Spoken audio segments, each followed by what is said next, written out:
پاکستان کو اور P T I کو اور باقی سیاسی جماعتوں کے ساتھ ہم بات چیت کریں اور ایک دن اور پورے ملک میں ایک الیکشن پر اس کو اور یہ آپ متفق کا کر ذاتی لیں۔ انیشیٹو تھا، یعنی گورنمنٹ یا پی ٹی آئی میں سے کسی نے پہل نہیں کی آپ سے، آپ نے خود ہی فیصلہ کیا کہ ہماری ایک جماعت ہے، اس میں ہم مشاورت کرتے ہیں، ملک کے خاطر بین الاقوامی مسائل پر ڈسکشن کرتے ہیں۔ اس میں بہت ہی ذمہ دار ترین لوگ ہیں جن کے اپنے مفادات نہیں ہوتے، وہ ہمیشہ قوم، ملک اور امت کے خاطر سوچتے ہیں۔ تو سب نے یہی سوچا کہ اب اگر ملک تباہ ہو رہا ہے اور ہر لحاظ سے انارکی کی طرف ہم بڑھ رہے ہیں تو ہم اپنی طرف سے اس میں ایک کردار ادا کریں کہ اگر سب جمہوری لوگ ہیں اور الیکشن پر آپ کا یقین ہے تو کیوں نہ ایک نظام پر ہم اتفاق کر لیں۔ اور یہی وجہ ہے کہ ہم نے کوشش کی، ان میں سے 2-3 نکات پر اتفاق بھی ہو گیا، البتہ ایک نکتہ ایسا ہے جس پر ہنوز اتفاق نہیں ہوا۔ تو سر یہ عمل رک چکا ہے یا سٹل ابھی ہے پروسیس؟ آپ جب عمران خان کو ملے تو انہوں نے اس میں کیا شرائط رکھی اور گورنمنٹ نے کیا وزیر آپ کو اعظم جواب صاحب دیا؟ سے جب ملاقات کی وہ بھی اس کے لیے ایگری تھے، اپنے اس کے لیے مذاکرات کے لیے، عمران خان بھی ایگری تھے۔ پھر وزیر اعظم صاحب نے بھی 1-2 وفاقی منسٹر پر مشتمل کمیٹی بنائی، پھر عمران خان نے بھی 3 افراد پر مشتمل کمیٹی بنائی، پھر ہم سپریم کورٹ نے ہمیں بلایا، پھر سپریم کورٹ نے بھی مذاکرات کے پروسیس کو سپورٹ کیا کہ آپ آپس میں بیٹھ کر خود ہی مسائل طے کر لیں، اور یہ سپریم کورٹ کو ہم نے مشورہ بھی دیا تھا کہ سپریم کورٹ میں ان سیاسی مسائل میں نہیں الجھنا چاہیے، یا تو آپ فل کورٹ بنا لیں جس میں 2-3 اور 3-4 کی بجائے 15 کے 15 ججز ہوں تاکہ ایک ہی بار فیصلہ ہو، اس کی پشت پر پوری قوم ہوگی۔ اور اس کے بعد 2 دور بھی ہو گئے، لیکن بدقسمتی سے وہ مذاکرات میچور نہیں ہو سکے، اور اس کے بعد آپ نے دیکھا جو ناخوشگوار واقعات ہو گئے تو اس سے نہ صرف پاکستان بلکہ پوری دنیا میں ہمارے جگ ہنسائی ہوئی۔ ٹھیک سر، اس طرف آتے ہیں، صرف ایک چیز میں جاننا چاہوں گا کہ وہ کون سا نقطہ تھا جس پہ ڈیڈ لاک تھا، جو گورنمنٹ نہیں ماننا چاہتی تھی اور خان صاحب چاہتے تھے، یا گورنمنٹ کو ایگری تھی اور عمران خان اس پہ ڈٹ گئے تھے؟ وہ ایسا کیا پیچیدگی تھی؟ پہلا وہ نقطہ معلوم کریں جس پر اتفاق ہوا۔ اتفاق اسی پر ہوا کہ ایک صوبے میں الیکشن کی بجائے 4 صوبوں اور مرکز میں الیکشن ہو۔ اتفاق اس پر ہوا کہ نگران حکومتیں قائم ہوں۔ اتفاق اس پر ہوا جو بھی الیکشن ہو اس کے نتائج کو قبول کیا جائے۔ اختلاف اس پر ہوا کہ پی ٹی آئی بہت جلد الیکشن چاہتی تھی اور حکومت جلد الیکشن کی بجائے اس کو تاخیر سے کرانا چاہتی تھی۔ اس پر ہمارا بھی ایک موقف تھا اور سپریم کورٹ میں ہم نے پورا روڈ میپ پیش کیا کہ عید بقر کے بعد جب تمام حجاج کرام حج سے واپس آ جائے تو پھر الیکشن کا انعقاد ہو۔ تو یہ ایک لحاظ سے درمیان کا راستہ تھا، نہ پی ٹی آئی کے موقف کے مطابق اور نہ پی ڈی ایم کے موقف کے مطابق، بلکہ ایک توازن کے ساتھ انصاف پر مبنی تجویز تھی۔ لیکن مجھے افسوس ہے کہ وہ میچور نہیں ہو سکے مذاکرات۔ آپ کے خیال سے گورنمنٹ ڈٹ گئی کہ ہم اکتوبر میں جانا چاہتے تھے، یا بالکل جو ایک بات ہو رہی تھی کہ جی نیکسٹ ایئر پہ جانا چاہتے ہیں، اس میں کیا انسائٹ کیا ہے؟ اصل میں اکتوبر میں کرنا چاہتے تھے یا بالکل آگے لے جانا چاہتے تھے؟ دیکھیے، ایک تو سپریم کورٹ کا دیا ہوا تاریخ تھا 14 مئی، تو پی ٹی آئی کا تو یہی تھا کہ 14 مئی ہی کو الیکشن ہو، لیکن ظاہر ہے 14 مئی کو الیکشن کیسے ممکن تھا؟ اور ایک پی ڈی ایم کا موقف تھا کہ جب ٹینیور مکمل ہو جائے تو اس کے بعد ہی جس طرح ایک تعین کیا گیا ہے ہر اسمبلی کے لیے، ہر حکومت کے لیے، تو اس مدت پورا ہونے کے بعد۔ لیکن ظاہر ہے جب ایک مسئلہ متنازع بن جائے تو اس میں اپنے موقف کو چھوڑ کر ایک ایسے نقطے پر آنا پڑتا ہے جو سب کے لیے ہضم کرنے کا اور قبول کرنے کے قابل ہو۔ تو میں نے جو روڈ میپ پیش کیا تھا اس میں بنیادی طور پر کسی ایک کا یا کسی دوسرے کے موقف کے بجائے ایک تیسرا آپشن تھا جو میں نے سب کے سامنے رکھا۔ سر، اس پہ بس یہ بتائیے گا کہ کیا آپ کو لگتا ہے کہ وہ اب بس ختم ہو گیا یا اس میں ابھی بھی کوئی ایسا آپشن آگے ہے اس ڈائیلاگ پروسیس میں؟ پھر ہم 9 مئی کے ارے بھائی، الیکشن کے علاوہ اور کوئی آپشن تو نہیں ہے، یعنی جھگڑے، فساد، گراؤ جلاؤ تو سیاست نہیں ہے۔ اس ملک کو کون چلائے گا، معیشت کو ٹھیک کون کرے گا، امن کون بحال کرے گا، صنعت اور زراعت کو کون ترقی دے گا، زراعت کو کون ترقی دے گا، بے روزگاری کون ختم کرے گا؟ اس کے لیے ایک پرامن ماحول چاہیے اور ایک سٹرانگ حکومت چاہیے. اس وقت تو جو حکومت قائم ہے، حکومت ہے بھی یا نہیں، کوئی وارث معلوم نہیں ہے، اس لیے کہ آپ کے پنجاب میں نگران حکومت ہیں، وہ تو کوئی فیصلہ نہیں کر سکتی. آپ کی KPK میں کوئی حکومت ہے بھی تو وہ تو صرف ایک نگران حکومت ہے، وہ کوئی فیصلہ نہیں کر سکتی. آپ کے بڑا صوبہ تو پنجاب ہے، تو اگر آپ کے پنجاب میں اور KPK میں نظام بالکل جام ہے تو اس جام نظام میں ملک کیسے آگے بڑھے گا؟ کوئی ذمہ داری قبول کرنے والا نہیں ہے، کوئی رسپانسیبل نہیں ہے. ایک آدمی کو مسئلہ پیش آ جائے، کوئی دروازہ نہیں ہے کہ دروازے پر دستک دے کر کہ جناب میرا یہ مسئلہ مجھے درپیش ہے، میرا اس مسئلے کا حل مجھے بتا دے. اس لیے کہ وزراء نظر نہیں آتے ہیں، اسمبلیاں نہیں ہیں. تو PDM اور PTI کی سیاست کا یہی نتیجہ ہے. اس لیے میں سمجھتا ہوں کہ اب عوام کو اختیار ملنا چاہیے کہ عوام فیصلہ کرے کہ کون ملک کو لیڈ کرے اور کون نہ کرے. ٹھیک، بالکل. یعنی جو بھی آپ کو لگتا ہے کہ سلوشن فی الحال الیکشن کے اندر ہی ہے، اس کے علاوہ کوئی چیز نہیں ہے. سر یہ 9 مئی کو اب جو ہوا، خان صاحب گرفتار ہوئے، پھر جس طرح لوگوں نے جو جلاؤ گراؤ توڑ پھوڑ اور جو ساری صورتحال کی، اس کے اوپر جماعت اسلامی کا آفیشیل موقف کیا ہے؟ کیونکہ ایک طرف آپ اس مذاکرات کاری کے اندر بھی تھے، آپ نے پورا کردار بھی ادا کیا، کوشش بھی کی، اپنی تجاویز بھی دیں، تو اس کے بعد جب یہاں حالات پہنچے تو اس نیچ پہ پہنچانے والا کون ہے اور اس کے اثرات مجھے بتائیں پاکستان کا کون سا سیاسی لیڈر ہے جو گرفتار نہیں ہوا ہے؟ ٹھیک. اور جیل اور قید یہ تو ایک سیاسی کارکن کے لیے تربیت کا ذریعہ ہوتا ہے، ٹھیک، سوچنے کا، تربیت کا.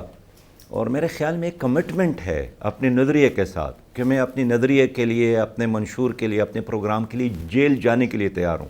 ٹھیک. اور آپ سید مودودی رحمۃ اللہ علیہ سے لے کر جس کو 1952 میں پھانسی کی سزا سنائی گئی تھی، پوری جماعت اسلامی پر بین لگی تھی. اس لیے ہم خود اڈیالہ جیل میں رہیں، ہم سینٹرل جیل پشاور میں رہیں.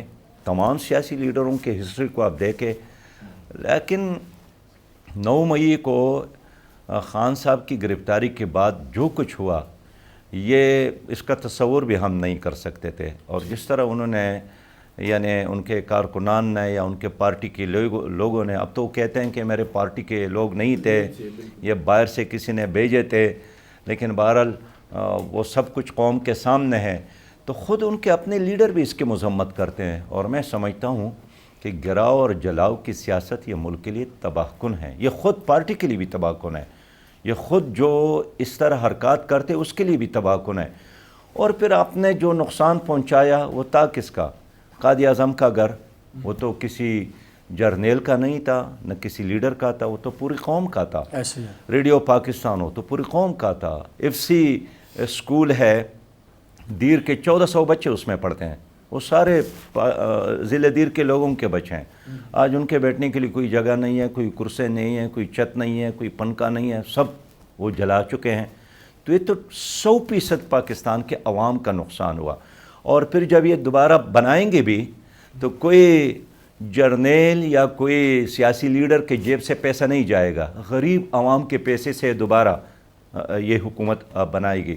اس لیے میں سمجھتا ہوں کہ یہ بہت بڑی زیادتی ہوئی ہے، بہت بڑی غلطی ہوئی ہے، دانستہ ہے یا دانستہ ہے. لیکن بہرحال جس طرح عمران خان کے ورکرز نے، لیڈروں نے خود اب اس کو کنڈم کیا ہے کہ یہ اگر ہم ٹریپ ہو گئے، بعض لوگ تو کہتے ہیں کہ ہم ٹریپ ہو گئے ہیں، تو بھی غلطی ہے.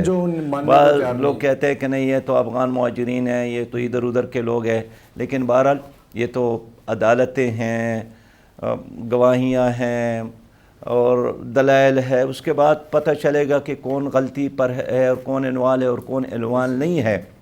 لیکن میں سمجھتا ہوں کہ ہماری سیاسی تاریخ کا پاکستان ہے یہ بہت ہی ناخوشگوار واقعہ ہے. اور مجھے خود PTI کے بہت سارے لیڈروں نے فون کیا ہے کہ یہ بہت بڑی غلطی ہو گئی ہم سے. اور اس میں ابھی جو گورنمنٹ کہہ رہی ہے سر کہ ہم نے آئیڈینٹیفائی کر لیے ہیں بہت سارے لوگ اور کچھ زمان پارک میں چھپے ہوئے ہیں، باقی چیزیں ہو رہی ہیں، تو اس کے اوپر آپ کیا سجیسٹ کریں گے کہ اس وقت اس سچویشن کو کیسے ڈیل کیا جائے؟ کیا جو خان صاحب کے رہائش گاہ پہ جس طرح پہلے ہوا اسی طریقے سے بائی فورس ان کو اریسٹ کر لینا چاہیے؟ کیا حکمت عملی کیا ہے؟ دیکھیے ہم تو چاہتے ہیں نا کہ انصاف ہو. قانون کے مطابق کارروائی ہو، آئین کے مطابق کارروائی ہو۔ ٹھیک، یہ تو خیر پاکستان کے لوگ ہیں، اگر ایک غیر پاکستانی بھی یہاں پکڑا گیا ہے اس کے ساتھ بھی آئین اور قانون کے مطابق کارروائی ہو، اور کوئی بھی آدمی، وہ بازار کا چوکیدار ہو یا کوئی وزیر اعظم ہو یا کوئی صدر ہو یا کوئی اور ہو یا سیاسی لیڈر ہو، غیر سیاسی لیڈر، کوئی آدمی قانون سے بالاتر نہیں ہے۔ اب اگر آج آپ نے کسی کو VIP کا درجہ دیا اور عدالت میں، اور کسی غریب کو آپ نے پکڑا، تو میں سمجھتا ہوں یہی وہ رویہ ہے جس کی بنیاد پر اللہ تعالیٰ نے بنی اسرائیل کو سزا دی، کہ وہاں بڑے لوگوں کے لیے ایک قانون تھا اور عام لوگوں کے لیے ایک قانون تھا۔ اب دیکھیں، ہم مدینہ کی اسلامی ریاست کی بات کرتے ہیں تو جو سب سے پہلے خلیفہ بنے تھے حضرت ابوبکر رضی اللہ عنہ، اس کا سب سے پہلا اعلان یہی تھا کہ جو آپ میں کمزور ہے وہ میری عدالت میں طاقتور ہے، اور جو آپ میں طاقتور ہے وہ میری عدالت میں کمزور ہے۔ وَالضَّعِيفُ فِيكُمْ قَوِيٌّ عِنْدِي حَتَّى أُرِيحَ عَلَيْهِ حَقَّهُ، آپ میں سے جو کمزور ہے وہ میری عدالت میں بہت زیادہ طاقتور ہے، جب تک میں ان کا حق ان کو نہ دلا دوں۔ تو میں سمجھتا ہوں کہ اب وقت آیا ہے کہ غریب اور امیر کے لیے، کمزور اور طاقتور کے لیے ایک قانون ہو، یہی ایک پاکستان ہوگا۔ اگر آپ نے دو پاکستان بنانے کی کوشش کی عدالتوں میں اور عدالت ان سے باہر، اس سے پاکستان آگے نہیں بڑھے گا، خرابی ہوگی۔ سر، گورنمنٹ اب PTI کو بین کرنے کی بھی باتیں ہو رہی ہیں، مختلف وزراء کی پریس کانفرنسز آ رہی ہیں۔ ایک پولیٹیکل پارٹی ہے، آپ کو کیا لگتا ہے کہ 26-27 سالہ جدوجہد میں ان سے خامیاں بھی ہوئی ہیں؟ 9 مئی کا واقعہ یقینی طور پہ سب کے لیے بڑا تشویشناک ہے، لیکن بینگا پارٹی ہیڈ، بینگا سربراہ جماعت اسلامی، آپ کیا سمجھتے ہیں کہ PTI پہ اس وقت جو بین لگانے کی بات ہو رہی ہے اور جو ان کی غلطی ہے اس کو دیکھتے ہوئے کیا موقف اپنا ہے؟ دیکھیے، میں بالکل کلیئر کروں کہ پاکستان کا ایک آئین ہے اور ایک قانون ہے، اس کے مطابق نظام کو چلانا چاہیے، اور یہ ہمارا المیہ ہے کہ جس کی حکومت ہوتی ہے یہ سارے ادارے اس کے ساتھ چلتے ہیں، نیب اس کے اشارے پر، FIA اس کے اشارے پر۔ ہم بالکل اس کے حق میں نہیں ہیں کہ کسی سیاسی جماعت پر پابندی لگے، ہم یہی چاہتے ہیں کہ جو مجرم ہے اس کو سزا دے دے، لیکن کسی ایک کے جرم کی وجہ سے دوسرے کو سزا دینا، دوسرے پر پابندی لگانا، دوسرے کو بشری حقوق سے محروم کرنا اور دوسرے کو اپنی سیاسی رائٹ سے محروم کرنا، یہ ہم مناسب نہیں سمجھتے ہیں۔ اس لیے کسی پارٹی پر پابندی کے لگانے کے حق میں ہم نہیں ہیں۔ میں نہیں ہے۔ سر، ایک سوال کر کے پھر ہم بریک کی طرف جائیں گے۔ یہ میں جاننا چاہوں گا کہ اس وقت رومرز یہ بھی ہیں، آپ کیونکہ زیادہ ویل انفارمڈ ہیں، اس پروسیس کے اندر بھی ہیں، سارے سٹیک ہولڈر سے رابطہ بھی ہے، تو ابھی کچھ دیر سے یہ چل رہا ہے کہ عمران خان صاحب کو یہ آفر کی جا رہی ہے کہ آپ اگر ملک سے جانا چاہتے ہیں تو آپ چلے جائیں اور ہم چیزوں کو پھر ٹھیک کر دیں گے، یہ قادر ٹرسٹ وغیرہ سارا۔ تو آپ کے پاس اس حوالے سے کیا خبر ہے؟ کیا ایسی کوئی چیز آپ کے نالج میں ہے؟ کیونکہ آپ ظاہر ہے دونوں کے بیچ میں مذاکرات کار بھی ہیں، تو ممکن ہے لوگ کہہ رہے ہیں کنوے کیا جا رہا ہے، میں سوچ رہا تھا شاید آپ کے ذریعے کنوے کیا گیا ہو، تو اس پہ کیا کہیں گے؟ مجھے اس کے بارے میں علم نہیں ہے، اور کسی کو ملک سے باہر بھیجنا یہ نہ سزا ہے اور نہ جزا ہے۔ ٹھیک، میں اس لیے سمجھتا ہوں کہ جس چیز کا مجھے علم نہیں ہے تو اگر مگر اور فرض کرے پر تبصرہ کرنا میں مناسب بھی نہیں سمجھتا ہوں۔ ٹھیک سر، ایک لیں گے یہاں چھوٹا سا بریک۔ ناظرین، بریک کے بعد جب واپس آئیں گے تو ہم امیر جماعت اسلامی سراج الحق صاحب سے یہ جانیں گے کہ آنے والے الیکشنز میں یا آگے جس طرف بھی حالات جاتے ہیں اس میں جماعت اسلامی کی اپنی پالیسی کیا ہوگی۔ کراچی سے بھی خبریں ہیں کہ وہاں جماعت اسلامی پیپلز پارٹی کے ساتھ مل کے اپنا ڈپٹی میئر بنا رہے ہیں اور پیپلز پارٹی میئر بنا رہی ہے، تو یہ بھی بڑا انٹرسٹنگ سوال ہوگا کہ وہ پیپلز پارٹی جس کے حوالے سے جماعت اسلامی کی کراچی کی قیادت کا ہمیشہ سے موقف رہا ہے کہ انہوں نے کرپشن کیا، انہوں نے کراچی کو تباہ کر دیا، اب ان کے ساتھ مل کے آگے بڑھنا کیسا رہے گا، اس کے اوپر ہم بریک کے بعد واپس آتے ہیں اور ہم یہ جماعت اسلامی سے اس پہ بات کریں گے۔ ہمارے ساتھ رہیے گا۔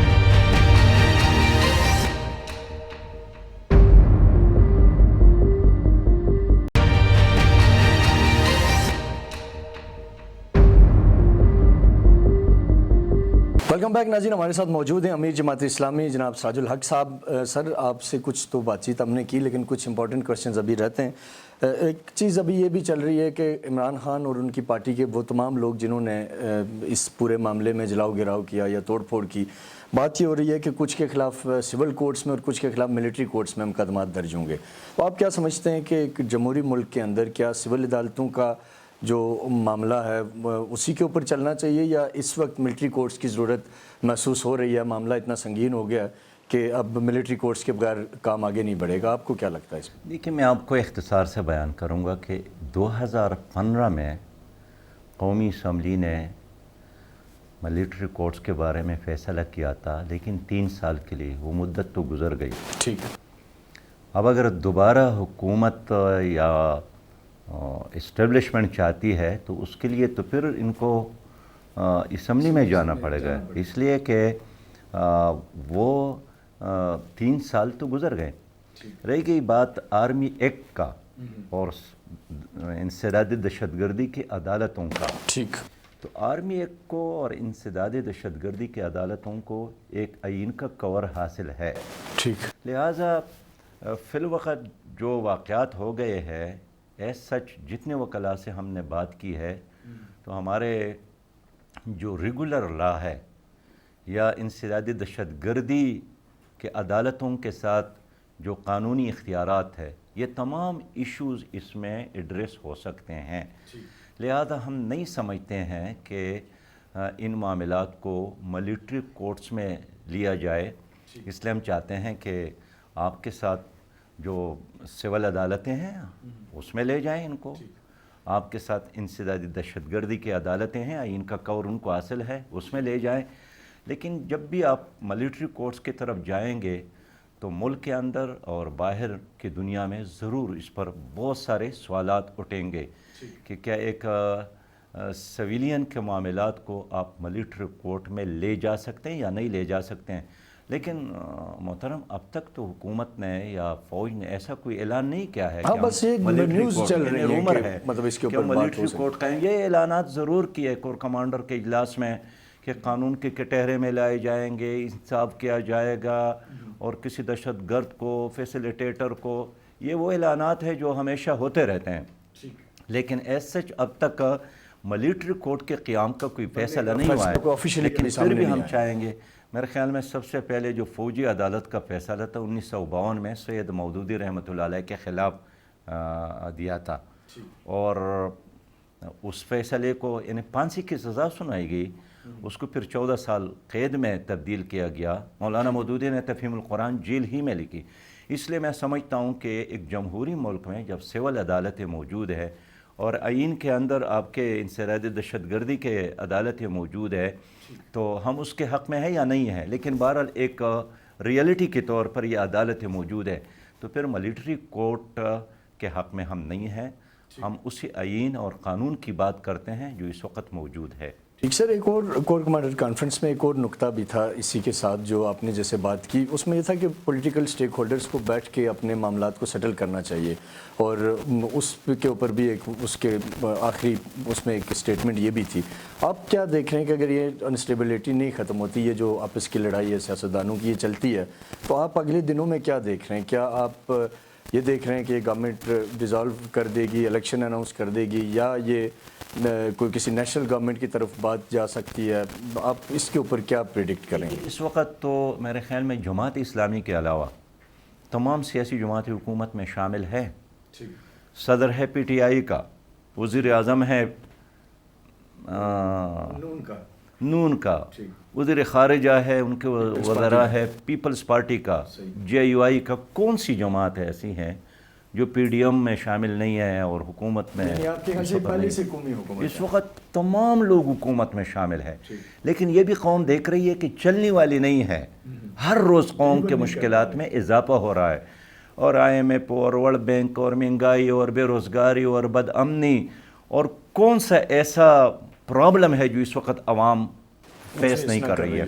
اس لیے میں سمجھتا ہوں کہ اس وقت بھی ڈائیلاگ کی ضرورت ہے. یہ ٹھیک ہے جو لوگ جرائم میں ملوث ہے ان کو قانون کے مطابق سزا دے دے، لیکن باقی لوگ جو ہے میں سمجھتا ہوں کہ ملک کے نجات کے لیے ایک ہی راستہ ہے، اور وہ ایک پرامن الیکشن ہے، شفاف الیکشن ہے، داندلی سے پاک الیکشن ہے. اور ہمیشہ ہم نے الیکشن ہی پر زور دیا ہے. تو میں نہیں سمجھتا ہوں کہ اگر آپ نے پرس کرے پی ڈی ایم کی اس حکومت کو 2 مہینے اور ملے، 4 مہینے اور ملے تو کیا معاملات ٹھیک ہو جائیں گے. میں تو کہتا ہوں کہ اگر 100 سال بھی مل جائے پی ڈی ایم اور پی ٹی آئی اور پیپل پارٹی کو مزید، ٹھیک تب بھی ہمارے ملک کے مسائل یہ لوگ حل نہیں کر سکتے. ٹھیک، لیکن یہ ایکسپوز ہو گئے ڈاکٹر صاحب، یہ ناکام ہو گئے، ایکسپوز ہو گئے، ناکام ہو گئے. ان کی وجہ سے ملک میں ڈپریشن ہے، ٹینشن ہے، فرسٹریشن ہے، بدامنی ہے. ان کو تو خود اعتراف کرنا چاہیے کہ ہم فیل ہو گئے، ہم نہیں چلا سکتے. اب قوم کو ہم موقع دے رہے ہیں کہ اپنے لیے نئی قیادت، نئی حکومت کا انتخاب کرے. لیکن سر اگر الیکشن ہو بھی جاتے ہیں تو آپ کو کیا لگتا ہے کہ جیتنے والا یہ مان جائے گا، ہارنے والے کو سیٹسفیکشن کیسے ملے گی کہ میں ہرایا نہیں گیا، میں ریئلی ہارا ہوں؟ کیونکہ یہ بھی تو ایک المیہ ہے کہ اس ٹائم اگر خان صاحب ہارتے ہیں تو وہ کہیں گے جی کہ مجھے انہوں نے ہرا دیا. ہماری تجویز یہی تو ہے، اس کے اوپر کیا ہماری تجویز وے یہی آؤٹ کیا ہے؟ ہماری تجویز یہ ہے کہ 3 ادارے ثابت کر لے کہ وہ سیاست میں غیر جانبدار ہے، وہ الیکشن میں غیر جانبدار ہے.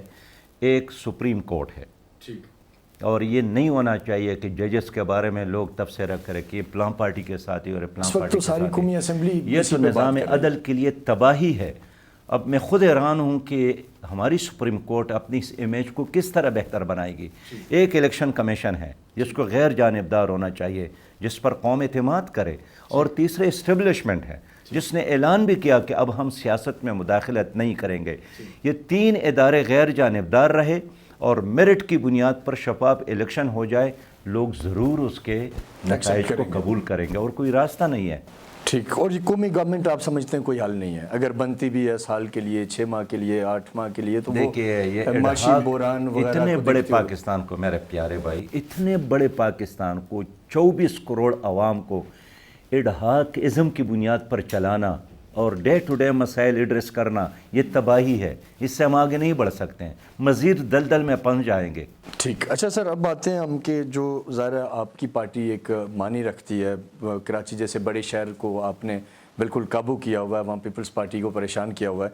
تو ایسی صورتحال میں اگر الیکشن کی طرف جاتے ہیں تو جماعت اسلامی کا اپنی اسٹریٹجی کیا ہوگی؟ ماضی میں ہم نے دیکھا کہ پی ٹی آئی کے ساتھ مل کے بھی آپ کچھ جگہوں پہ چلے، بعض جگہوں پہ انڈیپینڈنٹ بھی چلے. تو فیوچر میں بھی اس طرح کی کوئی ایکسپیکٹیشن ہے کہ آپ کسی اتحاد میں جائیں گے، الگ رہیں گے؟ اس پہ کوئی مشاورت ہو رہی ہے؟ ملک کے لیے ہماری پالیسی یہی ہے کہ ہم اپنے منشور، اپنے ایجنڈے اور اپنے نشان کے ساتھ الیکشن میں جائیں گے.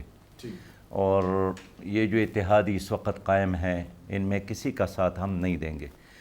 باقی کراچی میں الیکشن ہوا، اس میں بھی ہم کسی کے اتحادی نہیں تھے. جی بالکل، ہم نے اپنی نشان کے ساتھ الیکشن لڑا، آپ نے زیادہ سیٹیں اور جیتی. کراچی کا شکریہ کہ انہوں نے ترازو پر ٹپا لگایا، ترازو کا ساتھ دیا. اب پیپلز پارٹی نے ہماری میجارٹی کو یعنی ہر ذریعہ استعمال کر کے اقلیت میں تبدیل کرنے کی کوشش کی، اور اپنے کو 1 نمبر پر لے آیا اور ہمیں کو پیچھے چھوڑنے کی کوشش کی. اس لیے اب بھی ہم ان سے کہتے ہیں کہ جن حلقوں میں الیکشن نہیں ہوا ہے، بہت سارے حلقے ہیں، اس میں الیکشن مکمل کیا جائے، اور یہ الیکشن کمیشن کی ذمہ داری ہے. اور الیکشن کی بات کر رہے ہیں جی کے لیے نہیں، بہت سارے حلقے اب بھی خالی ہیں. تقریباً 6 یو سی تو ایسی ہیں جن کا الیکشن کمیشن میں اس پر انہوں نے اسٹے آرڈر دیا ہے، ان کا اناؤنس نہیں ہوا ہے. اگر ان کا بھی اناؤنس ہو جاتا ہے اور رزلٹ آ جاتا ہے تو آپ دیکھیں گے کہ جماعت اسلامی پھر پہلے نمبر پر آئے گی. لیکن ہم چاہتے ہیں کہ معاملات کو آگے بڑھانے کے لیے ہم سب کے ساتھ بات چیت کرنا چاہتے ہیں، اور ہم سمجھتے ہیں کہ ووٹر نے جماعت اسلامی کے حق میں فیصلہ دیا ہے. اب ووٹر نے فیصلہ دیا ہے تو ان کے فیصلے پر شبخون مارنا یہ سندھ حکومت کے مفاد میں بھی نہیں ہے، یہ کراچی کے مفاد میں بھی نہیں ہے. اور اس سے ہم زیادہ کیا کہہ سکتے ہیں کہ کراچی کے عوام نے تو جماعت اسلامی پر اعتماد کیا. اب اگر زور، جبر اور دھاندلی کے ذریعے ہماری فتح کو ناکامی میں بدلنا چاہتے ہیں تو ہم اس کی اجازت کبھی بھی نہیں دیں گے. آپ اور پی ٹی آئی مل کے وہاں بنا سکتے ہیں. اگر نمبر گیم دیکھیں تو آپ پورے ہو رہے ہیں، تو اس پہ کوئی بات نہیں ہو رہی؟ سب کے ساتھ ابھی رابطے ہیں، بات چیت ہو رہی ہے، اور انشاءاللہ تعالی ایک بہتر مستقبل کراچی کے عوام کے انتظار میں ہے. سر صاحب یہ بتائیں کہ یہ جو G20 کا معاملہ ہے، انڈیا کروا رہا ہے، سری نگر میں کروانے جا رہا ہے، کشمیریوں کی اتنی قربانیاں، اتنا اسٹرگل، اتنی ساری چیزیں، اور مقبوضہ کشمیر میں جو کشمیریوں کے ساتھ ہو رہا ہے، جو انڈیا جبر اور ظلم کے پہاڑ توڑ رہا ہے، تو اگر وہ G20 وہاں کروا جاتا ہے تو وہ تو دنیا کو یہ میسج دے رہا ہے کہ کشمیر میں آئیں، کشمیر ٹورزم کے لیے بہترین جگہ ہے, کشمیر کو وہ پیسفل دکھا رہا ہے, جبکہ کشمیر اس وقت دنیا کا سب سے لارجسٹ ملٹرائزڈ زون ہے. تو ایسے حالات میں آپ نہیں سمجھتے کہ ہمارے فارن آفس کی طرف سے یہ غفلت ہے, یہ کوتاہی ہے, اور انہیں بڑا پرو ایکٹیو اور ایگریسولی اس کے اوپر بات کرنی چاہیے, اور انڈیا کی ہر صورت وہاں G20 کی جو انعقاد ہے اس کو روکنا چاہیے؟ 5 اگست 2019 کو انہوں نے صدیوں سے قائم ایک ریاست کو ختم کیا اور انڈین یونین کا حصہ بنایا. میں سمجھتا ہوں کہ تاریخ میں اس سے بڑا ظلم نہیں ہوا ہے پاکستان کے ساتھ, کشمیریوں کے ساتھ. اس کے بعد پاکستان کی حکومتوں کو جس طرح رسپانس دینا چاہیے تھا, مجھے افسوس ہے وہ نہیں دے رہی ہے. اب G20 نے انڈیا کی سازش پر وہاں اجلاس رکھا ہے.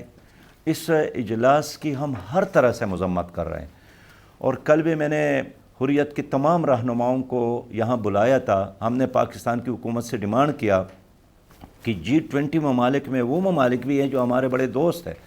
اس میں چائنا ہے, اس میں سعودی عرب ہے, اس میں ترکی ہے, اس میں اور بہت سارے ہمارے لائک مائنڈ دوست ممالک ہیں. ان سے اپیل کی جائے کہ کم از کم ہمارے ساتھ دوستی ہے تو اس اجلاس میں شرکت نہ کرے. انہوں نے مقبوضہ کشمیر کو جیل خانے میں تبدیل کیا ہے. وہاں نسل کشی انڈین گورنمنٹ کر رہی ہے. 35 لاکھ سے زیادہ ڈومیسائل کا اجرا کیا ہے. وہاں عوام کی پراپرٹی پر انہوں نے قبضہ کیا ہے. تو کیا G20 ممالک چاہیں گے کہ ایک جیل خانے میں, ایک عقوبت خانے میں ان کا اجلاس ہو جائے؟ اس لیے حکومت سے ہم کہتے ہیں کہ تمام ممالک سے رابطہ کر کے ان کو منع کرنے کی کوشش کرے, اور جماعت اسلامی اپنی طرف سے بھی تمام سفیروں کو خط لکھ رہی ہے, رابطے کر رہی ہیں کہ جس ملک میں ظلم ہو, جس پر ایک غاصبانہ قبضہ ہو, جہاں روز لوگوں کو قتل کیا جا رہا ہوں, جہاں ہزاروں نوجوان جیلوں میں پڑے ہو, جہاں ساری سیاسی قیادت اس وقت جیلوں میں ہے, آپ کو اپنا سفیر, اپنا نمائندہ وہاں نہیں بھیجنا چاہیے. اور مجھے امید ہے انشاءاللہ تعالیٰ کہ ہماری اپیل پر کئی ممالک وہاں نہیں جائیں گے. اس حوالے سے آپ پچھلے دنوں جو بلاول بھٹو زرداری صاحب کا ایک گوا کا وزٹ بھی تھا, جس کے اوپر بھی انڈیا نے دیکھا, ہم نے جو دیکھا کہ وہاں بڑا ان کا ڈس رسپیکٹفل قسم کا رویہ تھا, ان کے میڈیا نے بڑی اس کے اوپر بات کی. تو آپ کو کیا لگتا ہے کہ ملک کے آنے والے دنوں میں ہماری گورنمنٹ کو سفارتکاری کے حوالے سے کیا سٹیپ لینے چاہیے تاکہ کشمیر جیسا جو مسئلہ ہے, افغانستان کے اندر جو معاملات ہیں, ان میں ہم اپنا جو ایک اسٹیٹ موقف جس کے لیے ہم مشہور ہیں ایک لمبے عرصے سے, اس کو سسٹین کیسے رکھا جا سکتا ہے؟ کہ انڈیا کے حوالے سے تو ہماری کلیئر پالیسی ہے, اور یہ آج سے نہیں ہے, یہ 75 سالوں سے ہے کہ جب تک انہوں نے کشمیر پر قبضہ ختم نہیں کیا اس کے ساتھ ہماری کوئی دوستی, یاری, تجارت کرنا ناجائز ہے. اور اس کی طرف ہاتھ بڑھانا یہ کشمیریوں کی جدوجہد, ان کے خون سے بے وفائی اور غداری ہے. جب بھی حکومت نے انڈیا کے ساتھ دوستی کی بات کی ہے, خود پاکستان اور کشمیر کے عوام نے اس کو ریجسٹ کیا ہے. آج بھی اور آئندہ جو بھی حکومت اس طرح قدم بڑھائے گی, ہاتھ بڑھائے گی, ہم اس کی مخالفت کریں گے, عوامی سطح پر بھی اور ہم ہر فورم پر بھی. اور گزشتہ دنوں بلاول صاحب کو بھی میں نے یہی کہا تھا کہ پہلے تو جانا نہیں چاہیے, لیکن ظاہر ہے اس نے ٹکٹ لیا تھا, جانے کا پروگرام بنایا تھا, تو پھر میں نے یہی کہا کہ اگر آپ ہر قیمت پر جانا چاہتے ہیں تو پھر وہاں جا کر کشمیر پر بات کرے, اپنے موقف کا اظہار کرے, تاکہ آپ کے جانے سے کشمیری عوام کو کوئی منفی میسج نہ جائے کہ وہاں جا کر انہوں نے ہماری بات نہیں کی, ہماری نمائندگی نہیں کی. لہذا کشمیر ہمارے لیے زندگی اور موت کا مسئلہ ہے, اس سے ہمیں پیچھے ہٹنا, اس کو اہمیت نہ دینا, اس کو ایڈریس نہ کرنا, یہ پاکستان کی بقا کا مسئلہ ہے. میرے خیال میں جتنا ہم بولیں گے, احتجاج کریں گے, لابنگ کریں گے, اتنا ہی ہمارا مسئلہ اجاگر ہوگا, اور ایک دن ضرور آئے گا کہ کشمیر بنے گا پاکستان. ٹھیک سر, بس ہم کیونکہ آخری اینڈ کی طرف بڑھ رہے ہیں پروگرام کے, پی ٹی آئی کے کچھ لوگ ابھی چھوڑ رہے ہیں پارٹی, کافی ساروں کے 5-7 آپ نے عامر کیانی صاحب ہو گئے, اسی طرح ملک امین اسلم بڑا ایک نام ہے, انہوں نے چھوڑ دیا, مولوی اقبال صاحب نے چھوڑ دی, اور بھی کچھ لوگوں کے نام آ رہے ہیں. تو باقی پارٹیاں ساری بھی تلاش میں بیٹھی ہیں کہ ہم رابطے ہو رہے ہیں ان کے ساتھ, کاف لیگ بھی ایکٹیو ہوئی ہوئی ہے بہت زیادہ. تو کیا جماعت اسلامی بھی کوئی اس طرح کی تلاش میں ہے کہ اگر کوئی بندہ, آپ کسی سے رابطہ کر رہے ہیں, کسی کو دعوت دے رہے ہیں, یا آپ بس اپنے جو آپ کی قیادت ہے اسی کے اوپر؟ جماعت اسلامی کے دروازے سب کے لیے کھلے ہیں. یہ ایک انقلابی جماعت ہے, اور اگر آپ نے پاکستان کو کرپشن فری پاکستان دیکھنا ہے، اگر آپ نے پاکستان کو ایک جدید اسلامی ریاست دیکھنا ہے، اگر آپ نے پاکستان کو ورلڈ بینک اور آئی ایم ایف کے غلامی سے نجات دلانے کا خواب شرمندہی تعبیر دیکھنا ہے، ایک ہی راستہ ہے کہ جماعت اسلامی کو موقع دے، جماعت اسلامی کو چانس دے۔ باقی پی ٹی آئی کو جن لوگوں نے بنایا تھا اور ادھر وہ ادھر آج سے ایک ٹویٹ تھا کہ جو ڈیپوٹیشن پہ گئے تھے وہ ہاں واپس آ ڈپوٹیشن پہ گئی، ادھر ادھر سے لوگوں کو جمع کر کے ایک پارٹی انہوں نے لانچ کی، بہرحال وہ چلی نہیں، اور جتنی چلی ہے وہ آپ کے علم میں ہے، اور جو ایکسیڈنٹ ہو گئے وہ بھی قوم دیکھ رہی ہے۔ جماعت اسلامی ایسے کیا امیڈیٹ سٹیپ لے سکتی ہے جو اس وقت ہم اس پورے دیکھیں ہمارا تو ایک کلیئر پروگرام ہے اور اس پہ ہم بالکل کلیئر ہیں، قرآن اور سنت کی حکمرانی، پاکستان بنا تھا لا الہ الا اللہ کے نام پر، سودی نظام کا خاتمہ، سودی معیشت کے ساتھ ہم ترقی نہیں کر سکتے ہیں، عدل اور انصاف کا نظام قائم کرنا، دو پاکستان نہیں ایک پاکستان بنائیں گے، ہم وی آئی پی کلچر ختم کریں گے، ہم ہر نوجوان کو اس وقت تک بے روزگاری الاؤنس دیں گے جب تک ان کو روزگار نہ ملے، ہم بزرگوں کو بڑھاپا الاؤنس دیں گے، بیرونی قرضوں سے نجات پائیں گے اس لیے کہ ہم غیر ترقیاتی اخراجات ختم کریں گے، اور سب سے بڑی بات یہ ہے کہ جماعت اسلامی ہی کرپشن ختم کر سکتی ہے۔ تو آپ کا اگر 7.9 ٹریلین 9.7 ٹریلین میں سے 4.1 ٹریلین قرضوں میں چلا جاتا ہے، کیسے آپ ترقی کریں گے؟ یہ کرپشن فری پاکستان، اسلامی اور جدید اسلامی پاکستان صرف اور صرف جماعت اسلامی آپ کو دے سکتی ہے۔ اگر اللہ نے ہمیں موقع دیا، ہم یہ وی آئی پی کلچر تبدیل کریں گے، یہ غیر ترقیاتی اخراجات ختم کریں گے، یہ کرپشن کا جو سمندر چاروں طرف موجود ہے اس کو ختم کریں گے، اور میں آپ کو یقین دلاتا ہوں انشاءاللہ کہ جو ہمارے تاریخ میں یہ لفظ ہے کہ محمود اور ایاز ایک صف میں نظر آئے، یہ نظام صرف اور صرف آپ کو جماعت اسلامی دے سکتی ہے۔ نو ڈاؤٹ کہ ہماری اس وقت کی جو سچویشن ہے ہم کولیپس کی طرف ہی جا رہے ہیں، تھوڑا بہت اس کو انجیکشن لگا کے چلائیں گے بھی تو یہ شاید لمبا نہ چلے۔ سر آخری آپ کا پیغام، آپ اس وقت ریاستی اداروں کو، حکومت کو، اپوزیشن کو کیا پیغام دینا چاہیں، اور اگر آپ سٹل اس ڈائلاگ پروسیس کو فیسیلیٹیٹ کرنا چاہتے ہیں یا اس کے اندر ابھی ہیں تو اس حوالے سے دیکھنے والوں کو کوئی امید دیجیے، کیونکہ ایک عام آدمی یقینی طور پہ بہت پریشان ہے۔ پچھلے دنوں جو حالات تھے تو کئی میں نے سمجھدار لوگوں کو دیکھا کہ جن کی آنکھوں میں آنسو تھے کہ یہ کیا ہو رہا ہے پاکستان میں۔ پیارے بھائی، میں آپ سے بھی اور آپ کے تمام سامعین سے ایک ہی بات کروں گا کہ پاکستان ہمارا گھر ہے، اس گھر میں اب آگ لگی ہے، اور جن لوگوں نے یہ آگ بھڑکائی ہے، لگائی ہے، وہ پوری قوم جانتی ہے۔ میں سب سے یہی کہوں گا کہ اب بھی ہمارے ساتھ وقت ہے کہ اس آگ کو بجھانے کے لیے ہمیں اپنا کردار ادا کرنا ہے۔ یہاں جو کرپٹ اشرافیہ ہے اس کا احتساب نیب، عدالت، ایف آئی اے کوئی بھی نہیں کر سکتا ہے۔ باری باری یہاں آ کر حکومتیں کرتی ہیں اور تباہی مچا کر پھر باہر چلے جاتے ہیں یا ادھر چھپ جاتے ہیں۔ عوام اس کا احتساب کرے اپنے ووٹ کے ذریعے، اور اب ان لوگوں کا ساتھ دے جو پاکستان کو ایک کرپشن فری پاکستان، خوشحال پاکستان، اسلامی پاکستان بنا سکتے ہیں، اور یہ کام صرف اور صرف جماعت اسلامی کر سکتی ہے۔ دیکھیے اگر آپ چاہتے ہیں نا کرپشن ختم ہو تو جماعت اسلامی کے دامن پر کوئی کرپشن کا دبا نہیں ہے۔ جب بھی قوم نے ہم پر اعتماد کیا ہے ہم نے ڈیلیور کیا ہے۔ خیبر پختونخوا میں فائنانس منسٹر تھا تو میں نے اپنی صوبے کو قرض فری صوبہ بنایا تھا۔ ہم نے سودی نظام کے خاتمے کے لیے ایکٹ پاس کیا تھا اور غیر سودی بینکاری کا آغاز کیا تھا۔ آج بھی ہم پر اعتماد کرے، قوم ووٹ دے، سپورٹ دے تو ہم اپنی قوم کو قرضوں سے پاک ایک ایسا پاکستان دے سکتے ہیں جس کے پاسپورٹ پر آپ دنیا کے ہر ایئرپورٹ پر فخر کریں گے اور جس کے جھنڈے پر آپ دنیا میں ہر کہیں فخر کریں گے۔ اسلامی اور خوشحال پاکستان صرف اور صرف جماعت اسلامی آپ کو دے سکتی ہے۔ یہی پیغام ہے کہ آؤ مل کر اس آگ کو بجھائیں، ایک دوسرے کے ساتھ بات چیت کریں، ڈائلاگ کریں اور اپنے ملک کو آگے لے جانے کے لیے آپس میں افہام تفہیم کا فضا پیدا کریں۔ ٹھیک، بہت بہت شکریہ سر آپ کے قیمتی وقت کا۔ ناظرین، ہمارے ساتھ امیر جماعت اسلامی جناب ساج الحق صاحب موجود تھے۔ تفصیل سے ہم نے گفتگو کی، ملک کے جو اس وقت کا جو ایک کرائسس ہے پولیٹیکل کرائسس، اس سے کیسے نکلا جائے، ملک کا معاشی کرائسس کیسے سیٹل ہو سکتا ہے اور ہم کیسے بہتری کی طرف جا سکتے ہیں، اور ملک میں جو مختلف آوازیں اٹھ رہی ہیں کہ شاید ہمیں نظام کو تبدیل کرنے کی ضرورت ہے، اس کے حوالے سے بھی ہم نے امیر جماعت اسلامی سے تفصیلی بات کی کہ وہ کیا نظام ہو سکتا ہے، کیا وہ کوئی نیشنل گورنمنٹ کی صورت میں ڈیلیور کر سکے گا، وہ کوئی اور نظام ہوگا. لیکن امیر جماعت اسلامی کا جو ساری گفتگو کا جو کرکس ہے، جو کنکلوژن ہے، وہ یہ ہے کہ ایک اسلامی جمہوری پاکستان ہی ملک کو آگے بہتری کی طرف لے جا سکتا ہے، اور ایک نظام یقینی طور پہ اسلام کا نظام، ایک وفاقی نظام ہے. کوئی بھی مسلمان اس سے چاہے وہ کسی بھی شعبے سے وہ انکار نہیں کر سکتا. اور دیکھنا یہ ہے کہ آنے والے دنوں میں حالات کس طرف جاتے ہیں. اپنے میزبان ڈاکٹر عرفان کو اجازت دیں، کل پھر ملاقات ہوگی آپ سے، تب تک کے لیے اللہ حافظ. پاکستان پائندہ باد.